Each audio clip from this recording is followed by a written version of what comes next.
Hello friends, स्वागत है आप सबका आपके अपने चैनल फार्मेसी जोन में। मैं हूं आशुतोष शुक्ला और दोस्तों आज हम लोग पढ़ने वाले हैं फार्मास्यूटिकल प्रोडक्ट डेवलपमेंट के यूनिट सेकंड के topic advance study of solvent and solubilisers के बारे में। तो आइए शुरू करते हैं, देखते हैं क्या होते हैं सॉल्वेंट एंड सॉल्युबलाइजर्स। और शुरू करने से पहले अगर अभी तक आपने चैनल को सब्सक्राइब नहीं किया है, आप इस चैनल पर नए हैं तो जल्द से जल्द चैनल को सब्सक्राइब कर लें ताकि आपके पास free PDF notes and topic wise video lectures पहुंचते रहें। तो आइए देखते हैं दोस्तों, ये जो हमारा सॉल्वेंट एंड सॉल्युबलाइजर्स होते हैं, ये दोनों का जो मैकेनिज्म होता है ये लगभग सेम होता है। जैसा कि ये सॉल्युबलाइजर्स होते हैं, सॉल्युबलाइजर्स क्या करते हैं, ये किसी सब्सटेंस को किसी एप्रोप्रिएट लिक्विड में सॉल्युबलाइज करने का काम करते हैं। मींस ये किसी भी सब्सटेंस की सॉल्युबिलिटी को इंक्रीज करते हैं, उसे किसी पर्टिकुलर सॉल्वेंट में सॉल्युबलाइज करने का काम करते हैं। सिमिलर वहीं पे सॉल्वेंट जो होते हैं हमारे, वो भी सॉल्वेंट भी एक तरीके के सब्सटेंस होते हैं जो कि सोल्यूट को डिसॉल्व करते हैं।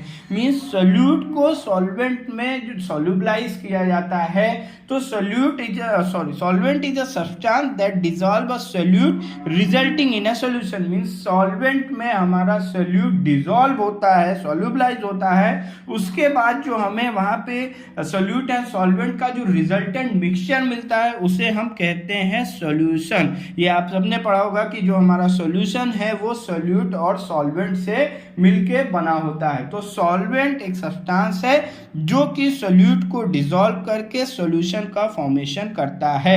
और ये जो सॉल्वेंट होते हैं हमारे, सॉल्वेंट यूजुअली लिक्विड के फॉर्म में अवेलेबल होते हैं। जनरली ये लिक्विड्स होते हैं, फॉर एग्जांपल वाटर हो गया, आपका एसीटोन हो गया, अल्कोहल हो गया, ये सब सॉल्वेंट हमारे यूजुअली लिक्विड फॉर्म में होते हैं। But they can also be present in other form such as solid. जो सॉल्वेंट सॉलिड के फॉर्म में प्रेजेंट होते हैं उन्हें हम सॉलिड सॉल्यूशन कहते हैं। सॉलिड सॉल्यूशन का मतलब होता है कि यहाँ पे जो दोनों फेजेस हैं, जैसे कि सॉल्वेंट और सोल्यूट, ये दोनों ही सॉलिड के फॉर्म में होंगे। फॉर एग्जांपल ऐसे जो हमारे मेटल्स हैं जैसा कि कॉपर, आपका प्लेटिनम, सिल्वर, ये सॉलिड सॉल्यूशन के फॉर्म में यूज किए जाते हैं। और सॉलिड सॉल्यूशन का जो बेस्ट एग्जांपल है camphor in nitrogen. Then second one is super critical fluid. Super critical fluid के फॉर्म में भी हमारे सॉल्वेंट्स अवेलेबल होते हैं और सुपर क्रिटिकल फ्लूइड का एग्जांपल है carbon dioxide. Super critical fluid वो फ्लूइड्स होते हैं जिनका जो टेम्परेचर और प्रेशर इनके क्रिटिकल टेम्परेचर और क्रिटिकल प्रेशर से ज़्यादा होता है। Critical temperature and critical pressure का मतलब वो टेम्परेचर, किसी भी सब्सटेंस का वो टेम्परेचर या वो प्रेशर जहाँ पे हमारा सब्सटेंस लिक्विडिफाई होना शुरू कर दे। जिस टेम्परेचर, जिस प्रेशर पे हमारा सब्सटेंस लिक्विडिफाई होना शुरू कर दे, उस टेम्परेचर या प्रेशर को क्रिटिकल टेम्परेचर या क्रिटिकल प्रेशर कहा जाता है। तो सुपर क्रिटिकल फ्लूइड का जो टेम्परेचर होता है, प्रेशर होता है, ये मोर देन क्रिटिकल फ्लूइड होता है। तो ये बहुत ही जल्दी क्या लिक्विडिफाई हो जाते हैं। सो यहाँ पे हम सॉल्वेंट के रूप में सुपर क्रिटिकल फ्लूइड का भी यूज करते हैं।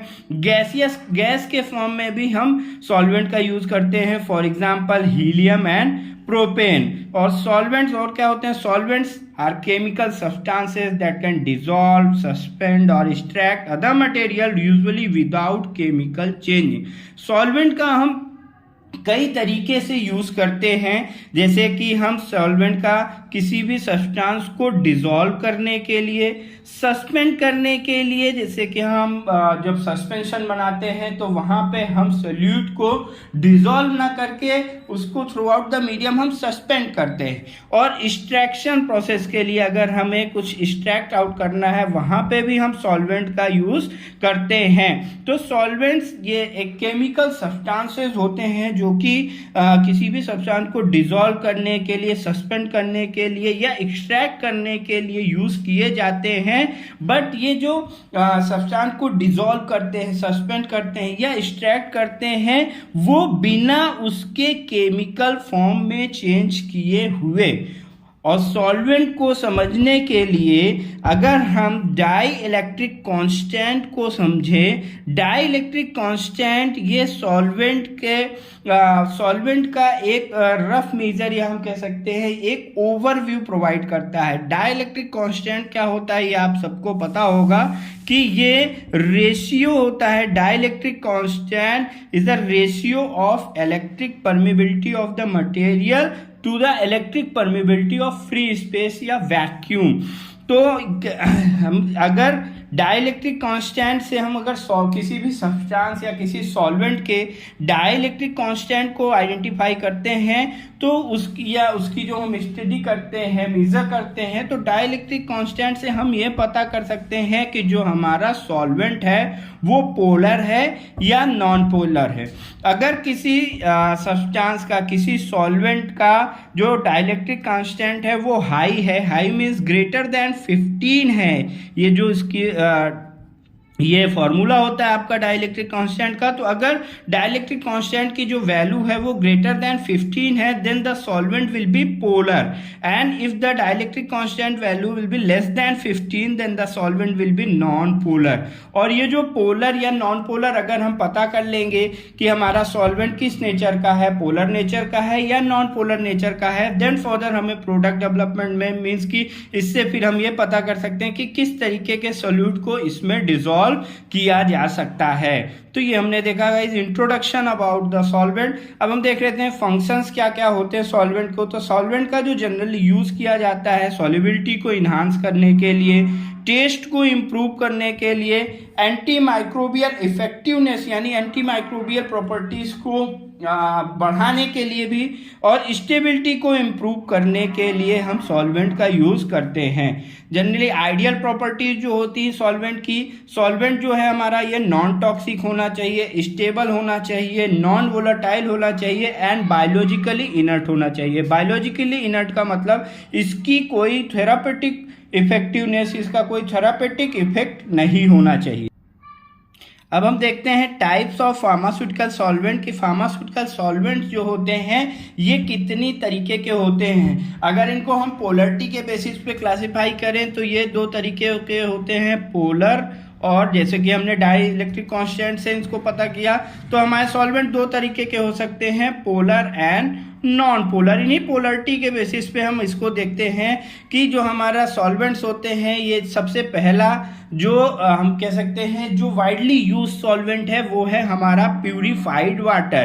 प्यूरिफाइड वाटर ये एक जनरल सॉल्वेंट कह सकते हैं इसे हम, ये वाइडली यूज किए जाने वाला सॉल्वेंट है। और जो ये प्यूरिफाइड वाटर होता है मीन्स कि वाटर को अगर हम प्यूरिफाई कर लेते हैं तो उसी को कहा जाता है प्यूरिफाइड वाटर। और जो वाटर होता है which can be purified by, अलग अलग प्रोसेस से हम वाटर का प्यूरिफिकेशन कर सकते हैं एज पर नीड के अकॉर्डिंग। तो रिवर्स ऑस्मोसिस से प्यूरिफाई किया जा सकता है, carbon filtration, micro filtration, ultra filtration, UV oxidation and electrodialysis methods का यूज करके हम अपने सॉल्वेंट को प्यूरिफाई कर सकते हैं। और प्यूरिफाइड वाटर का has a solvent effect on most substances and purified water is mechanically filtered और process to be clean for consumption. अब मीन्स की वही हमारा जो वाटर है इसको हम वाइडली यूज करते हैं एज अ सॉल्वेंट, और ये प्यूरिफिकेशन के द्वारा इसको हम कंजम्पशन के यूज बनाते हैं। और जनरली जो हमारा वाटर होता है ये लगभग सभी तरीके की ऑल मेडिकेशंस को बनाने के लिए यूज़ किया जाता है, ऑल मेडिकेशंस के प्रिपरेशन में यूज़ किया जाता है जो कि वाटर को कंटेनिंग होते हैं एक्सेप्ट नॉन पेरेंटल सॉल्यूशंस के अलावा, और some official external preparation such as liniment के अलावा, यानी कुछ प्रिपरेशंस को छोड़ के जनरली लगभग सभी मेडिकेशंस को बनाने के लिए हम वाटर का यूज़ करते हैं। और वाटर जो हमारा है ये एक गुड सॉल्वेंट है for most inorganic salts and for organic and inorganic दोनों ही कंपाउंड्स के लिए वाटर हमारा एक अच्छा सॉल्वेंट के रूप में यूज किया जाता है। और वाटर को हम एक एज अ को सॉल्वेंट भी यूज करते हैं such as alcohol and glycerin. यहाँ वाटर हमारा को सॉल्वेंट के फॉर्म में भी यूज किया जाता है जिसमें कि वाटर की जो सॉल्युबिलिटी होती है, वाटर का दोनों ही फेजेस में, यानी water and aqueous and non aqueous दोनों ही तरीके की सब्सटेंस की सॉल्युबिलिटी इसमें इंक्रीज हो जाती है। और यूएसपी के अकॉर्डिंग अलग अलग उनकी डिग्री ऑफ पोलरिटी के बेसिस पे अलग अलग तरीके के सॉल्वेंट्स वाटर्स को सॉल्वेंट में उनके पोलरिटी के बेसिस पे कैटेगराइज किया गया। पहला है वाटर यूएसपी और ड्रिंकिंग वाटर, ये कि वॉशिंग और एक्सट्रैक्शन ऑफ क्रूड ड्रग्स पे यूज़ किया जाता है। और एक्सटर्नल यूज़ के जो प्रोडक्ट होते हैं, जो प्रोडक्ट को एक्सटर्नली यूज़ के लिए बनाया जाता है, उनकी प्रिपरेशन के लिए भी हम वाटर ड्रिंकिंग वाटर का यूज़ करते हैं as a solvent. And next है water for injection. Water for injection जो होते हैं ये पेरेंटल प्रिपरेशन की फॉर्मुलेशन के लिए बनाया जाता है और ये पायरोजन फ्री होते हैं, इसमें पायरोजन फ्री होते हैं और ये डिस्टिलेशन प्रोसेस के थ्रू प्रिपेयर किए जाते हैं। Then next one is sterile water for injection. ये स्टेराइल वाटर जो होते हैं इनकी आफ्टर ये स्टेलाइजेशन एंड पायरोजन टेस्टिंग के बाद ये प्रिपेयर किए जाते हैं। नेक्स्ट है आपका bacteriostatic water for injection. Bacteriostatic water for injection का मतलब जैसे कि इसके नाम से ही पता चल रहा है कि ये स्टेरलाइज वाटर होता है जिसमें बैक्टीरियोस्टैटिक एजेंट होते हैं, यानी इसमें एंटी माइक्रोबियल प्रॉपर्टी होती है। और ये जो बैक्टीरियोस्टैटिक वाटर फॉर इंजेक्शन होते हैं हमारे, ये सिंगल डोज कंटेनर और मल्टीपल डोज कंटेनर दोनों ही तरीके के कंटेनर्स में पैक किए जाते हैं। बट अगर ये सिंगल डोज कंटेनर में पैक किए जाएंगे तो जो इनकी क्वांटिटी होगी वो not larger than 5 ml, mean single dose container में ये 5 ml से ज़्यादा नहीं पैक किए जाएंगे। और वहीं पे मल्टी डोज कंटेनर में ये not more than 30 ml, means अगर ये सिंगल डोज कंटेनर में फिल किए जा रहे हैं तो मैक्सिमम 5 ml, और अगर मल्टी डोज में यूज़ किए जा रहे हैं तो नॉट लार्जर देन 30 ml ये यूज़ किए जाएंगे। देन नेक्स्ट है आपका कार्बन डाइऑक्साइड फ्री वाटर। ये आपके जो होते हैं formulation of solution of some drugs, ये कुछ ड्रग्स के ही फॉर्मुलेशन में यूज़ किए जाते हैं सच एज अमीनोफाइलिन, और this is obtained by boiling distilled water. ये डिस्टिल्ड वाटर को बॉयल करके हमारा जो वाटर होता है उसको हम फ्री फ्रॉम कार्बन डाइऑक्साइड कर लेते हैं। फिर उसको डिस्टिल्ड वाटर को 10 मिनट तक बॉयल किया जाता है, उसके बाद उसको कूल करके हम सील कर लेते हैं इन कंटेनर, और फिर उन कंटेनर्स को फर्दर स्टेलाइज कर लिया जाता है। तो इस प्रोसेस से हमारा कार्बन डाइऑक्साइड फ्री वाटर तैयार होता है। नेक्स्ट है आपका स्टेराइल वाटर फॉर इनहालेशन। ये जो वाटर होता है ये वाटर फॉर इंजेक्शन से प्रिपेयर किया जाता है। वाटर फॉर इंजेक्शन को, जो हमारा वाटर फॉर इंजेक्शन यानी जो पेरेंटल प्रिपरेशन के लिए हमने वाटर फॉर इंजेक्शन प्रिपेयर किया था, उसको स्टेलाइज करके और सुटेबली पैक करके वाटर फॉर इनहेलेशन यूज़ किया जाता है और प्रिपेयर किया जाता है, और इसमें किसी भी तरीके के एंटी माइक्रोबियल एजेंट्स नहीं होते हैं। नेक्स्ट है हमारा अदर देन वाटर जो हम सॉल्वेंट का यूज़ करते हैं उनको देख लेते हैं। सेकंड है हमारा अल्कोहल। अल्कोहल भी ये बहुत वाइडली यूज़ किए जाने वाला सॉल्वेंट है। अल्कोहल का आपका एग्जांपल जैसे कि इथाइल अल्कोहल, इथेनॉल, इनका हम एज अ सॉल्वेंट यूज़ करते हैं। और alcohol in next to water in the most useful solvent, जैसे कि अगर सबसे ज़्यादा यूज़ किए जाने वाला है, जो सबसे ज़्यादा यूजफुल सॉल्वेंट है आपका वो है वाटर, और वाटर के बाद जो सेकंड नंबर पे है वो है अल्कोहल। और ये भी good solvent for many organic substances के लिए अल्कोहल हमारा बहुत अच्छा सॉल्वेंट होता है। और बोथ नेचुरल एंड सिंथेटिक दोनों ही तरीके के ऑर्गेनिक सब्सटेंसेस के लिए ये हमारा alcohol as a solvent use किया जाता है।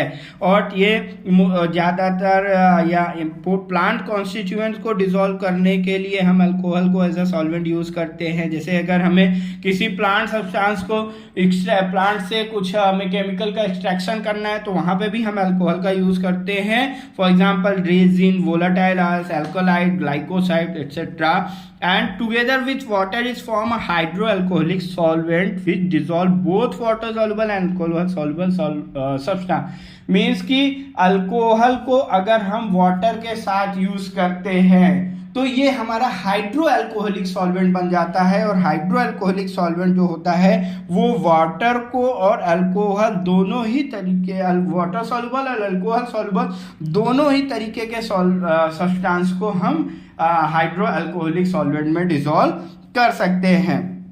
एंड अल्कोहल का जो वाटर, अगर अल्कोहल और वाटर को हम कंपेयर करें तो उसमें अल्कोहल का जो एडवांटेज है ओवर द वाटर वो ये है कि यहाँ पे डिटोरिएशन के चांसेस नहीं होते हैं। अल्कोहल जो होता है वो सेल्फ प्रिजर्वेटिव होता है, तो यहाँ पे माइक्रोबियल ग्रोथ के चांसेस नहीं होते हैं। तो ओवर द वाटर अल्कोहल का ये एडवांटेज है कि it's not subject to deterioration. Then next solvent है हमारा ग्लिसरीन।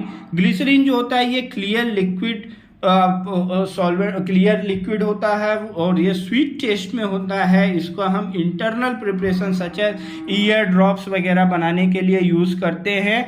और जो ग्लिसरीन होता है ये वाटर और अल्कोहल दोनों के ही साथ मिक्सिबल होता है and it has preservative stabiliser property, means इसके अंदर प्रिजर्वेटिव और स्टेबलाइजर प्रॉपर्टीज होती हैं। ये खुद को सेल्फ प्रिजर्व करके स्टेबलाइज रखता है, फॉर्मुलेशन को स्टेबलाइज रखता है। नेक्स्ट हमारा सॉल्वेंट है propylene glycol which is viscous liquid miscible with water and alcohol. Same as glycerin हमारा प्रोपाइलिन ग्लाइकॉल भी वाटर एंड अल्कोहल दोनों के साथ ही मिसिबल है और ये इसका वाइड रेंज मीन्स कि प्रोपाइलिन ग्लाइकॉल का भी ज़्यादा यूज़ किया जाता है एज अ सॉल्वेंट और ये ग्लिसरीन के सब्स्टिट्यूट के रूप में भी यूज़ किया जाता है। हम अगर कहीं पे ग्लिसरीन का यूज़ नहीं कर रहे हैं तो in the place of glycerine we can use propylene glycol in modern pharmaceutical and cosmetic preparation. Next solvent है हमारा polyethylene glycol 400 and it is miscible with water, acetone, alcohol और other glycols. And next solvent है हमारा oil. Oil जो होता है ये इसका ऑयल्स के बारे में USP/NF यानी यूनाइटेड स्टेट फार्माकोपिया की नेशनल फॉर्मूलरी में इसके बारे में डिटेल्स दी हुई हैं कि ऑयल्स का हम किस ऑयल्स का कहाँ पे किन एप्लीकेशंस में हम यूज़ कर सकते हैं एज अ सॉल्वेंट। तो जो ऑयल्स होते हैं हमारे ये वाटर में इनसॉल्युबल होते हैं, मिनरल ऑयल्स में ये मिसिबल होते हैं एंड अल्कोहल में ये स्लाइटली सॉल्युबल होते हैं and soluble in other fixed oil, chloroform and ether. ये ऑयल्स जो हमारे सॉल्वेंट के फॉर्म में यूज़ होते हैं उसकी कैरेक्टरिस्टिक्स है। नेक्स्ट एक और इम्पॉर्टेंट पॉइंट है जो कि हमें डिस्कस करना है, इम्पॉर्टेंट होता है अगर हम सॉल्वेंट की स्टडी कर रहे हैं तो that is boiling point of solvent. तो सॉल्वेंट का जो बॉइलिंग पॉइंट होता है इसको भी हमें ध्यान में रखना जरूरी है क्योंकि अगर हमें सॉल्वेंट के बॉइलिंग पॉइंट के बेसिस पे ही उसके इवापोरेशन को पता कर सकते हैं यानी उसके वोलेटाइल नेचर को हम पता कर सकते हैं। तो जो हमारा सॉल्वेंट होते हैं इनको बॉइलिंग पॉइंट के बेसिस पे 3 कैटेगरीज में रखा गया, low boilers, medium boilers and high boiler. Low boilers वो सॉल्वेंट होते हैं जो 100 डिग्री सेंटीग्रेड टेम्परेचर के नीचे ही वो उनका बॉइल्ड हो जाते हैं। तो ऐसे जो सॉल्वेंट हैं वो है आपका ईथर, डाइक्लोरोमेथेन और एसीटोन। देन मीडियम बॉयलर्स में वो सब्सटेंसेस आएंगे, वो सॉल्वेंट्स आएंगे जिनका बॉइलिंग पॉइंट 100 डिग्री सेंटीग्रेड से लेके 150 डिग्री सेंटीग्रेड के बीच में होगा। And then next one is high boilers such as water, diethyl sulfoxide. These are solvent which have the boiling point above 150 degree centigrade. तो दोस्तों ये था सॉल्वेंट के बारे में, ये एडवांस हिस्ट्री ऑफ सॉल्वेंट। यहाँ पे हम लोगों ने सॉल्वेंट जितने तरीके के लगभग जो सॉल्वेंट्स फार्मास्यूटिकल इंडस्ट्रीज में फॉर द प्रोडक्ट डेवलपमेंट के लिए यूज़ किए जाते हैं उनको हमने डिस्कस किया। आई होप कि आपको ये टॉपिक समझ में आया होगा। इस टॉपिक के PDF नोट्स को आप डिस्क्रिप्शन बॉक्स में दिए गए लिंक से डाउनलोड कर सकते हैं। Thank you very much.